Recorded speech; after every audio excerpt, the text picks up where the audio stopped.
students. Today we discuss about human geography. Your a basic concept of human geography books chapter 2 मानव भूगोल के सिद्धांत। इसमें हम आज बात करेंगे मानव भूगोल, मानव विकास, ह्यूमन डेवलपमेंट क्या है, मानव विकास के मूल स्तंभ क्या हैं, मानव विकास क्यों आवश्यक है, मानव विकास किस किस कारण से होता है, क्यों आवश्यक है, और मानव विकास के कारण हम किन मूलभूत आवश्यकताओं की पूर्ति करते हैं। आइए बात करेंगे सबसे पहले सी दिस चार्ट। मानव विकास के चार स्तंभ। In this figure we can see the four pillars of human development. This is the necessary and most important part of human development.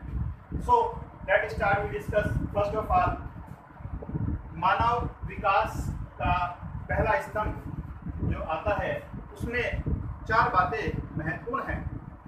पहली समता, मीन्स सभी मानव आपस में समता बनाकर कार्य करें, एक समान दृष्टि हो, समान रूप से कार्य करने की क्षमता उनमें जागृत हो, समभाव की दृष्टि से कार्य करते हुए आगे बढ़ें। समता is the most important part of human development. The second part of is सतत पोषणीयता। पोषण का स्तर सभी मानव में सही मात्रा में होना चाहिए। सतत पोषणीयता विकास का सूचक होती है। विकास व्यक्ति जब भी कर पाता है जब उसे पोषण की मात्रा सतत रूप से प्राप्त हो रही हो। तीसरा मुख्य बिंदु है इसमें उत्पादकता, प्रोडक्टिविटी। विकास के लिए, मानव विकास के लिए productivity is the most important factor of everything. उत्पादक और उत्पादकता दो महत्वपूर्ण चीजें हैं। किस चीज का उत्पादन हो रहा है और उसकी उत्पादकता का प्रतिशत क्या है। उत्पादक क्षमता किस प्रकार की है, उत्पादकता को बढ़ाने के लिए कौन कौन से उपाय मानव ने किए हैं जिससे कि मानव का विकास सही रूप में हो सके। यहाँ ये बात ध्यान रखने की अत्यंत आवश्यक है। हम मानव विकास से संबंधित ही बात करेंगे।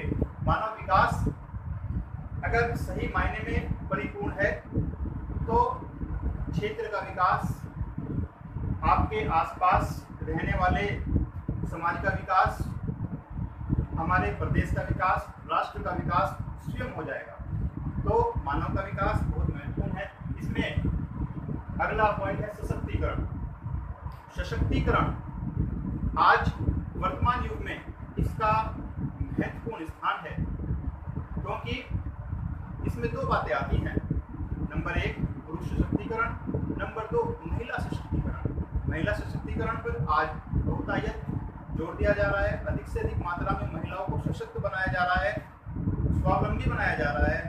व्यक्ति पुरुष हो चाहे स्त्री, वह अपने आप में इतना सशक्त होना चाहिए कि उसका विकास रुके नहीं।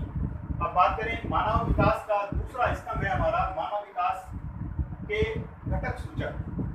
इसमें आपके तीन चीजें आती हैं, संसाधनों तक पहुंच, स्वास्थ्य और शिक्षा। तीनों ही अत्यंत महत्वपूर्ण है। क्योंकि संसाधनों तक पहुंच होना मानव विकास के लिए बहुत जरूरी है। अगर आप किसी भी चीज के लिए विकास कर रहे हैं या सपोज करें आप कोई इंडस्ट्री सेटअप कर रहे हैं तो उसके लिए आपको प्रचुर मात्रा में संसाधन चाहिए। दूसरी बात आती है स्वास्थ्य। स्वस्थ व्यक्ति ही विकास का सूचक होता है। दूसरे शब्दों में बहुत पुरानी कहावत है, स्वस्थ मस्तिष्क में ही, स्वस्थ शरीर में ही स्वस्थ मस्तिष्क निवास करता है। आगे बात करें हम स्वास्थ्य। अगर व्यक्ति स्वस्थ है तो उसके सारे काम स्वस्थ होंगे।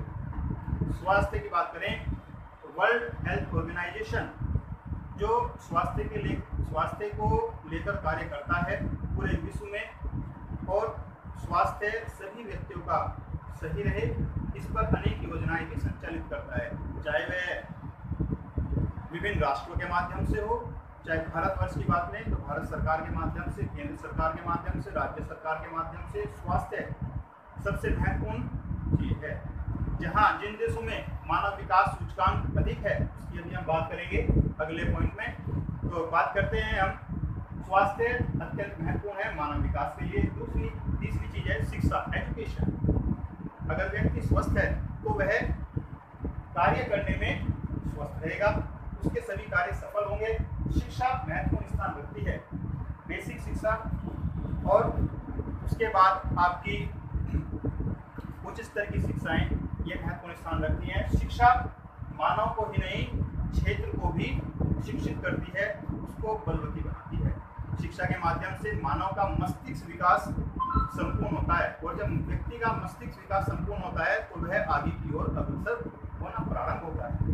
So these are the most important factors in human development: the approach to resources, health and education.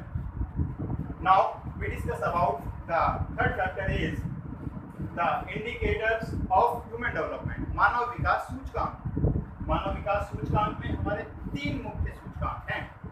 Number 1 उच्च सूचकांक, नंबर 2 मध्यम सूचकांक और नंबर 3 निम्न सूचकांक। ये 3 सूचकांक हमारे विश्व में पाए जाते हैं। वर्ल्ड हेल्थ ऑर्गेनाइजेशन की रिपोर्ट के अनुसार मानव विकास इन 3 सूचकांकों पर निर्भर करता है। किसी भी देश में होने वाला मानव विकास सबसे पहले उच्च सूचकांक का जो इंडिकेटर्स है वो 0.8 से ऊपर।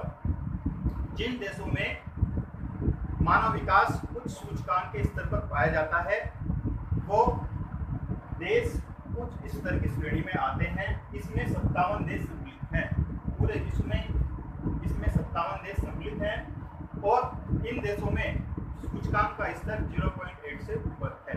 मानव विकास सूचकांक का अर्थ हुआ हर पहलू में, हर दृष्टि में व्यक्ति का सूचकांक, व्यक्ति का स्तर, मानव का विकास वो उच्च स्तर का है, चाहे वह स्वास्थ्य हो, चाहे शिक्षा हो, चाहे रहन सहन का स्तर हो।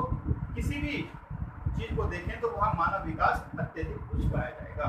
और अब बात करें मध्य सूचकांक। मध्य सूचकांक के अंतर्गत विश्व के लगभग 88 देश सम्मिलित हैं। इस सूचकांक में 0.5 से लेकर 0.799 मध्यम सूचकांक का स्तर पाया जाता है।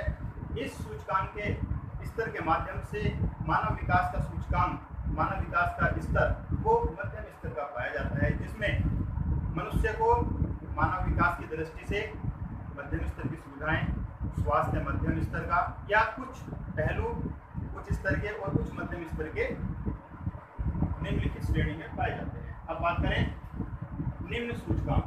ये हमारा है निम्न सूचकांक। निम्न सूचकांक, इसमें विश्व के सभी देशों की गणना करने के बाद 32 देशों को सम्मिलित किया गया है। वर्ल्ड हेल्थ ऑर्गेनाइजेशन के अनुसार इसमें 32 देश सम्मिलित हैं, और यहाँ पे सूचकांक का स्तर 0.5 से कम पाया जाता है।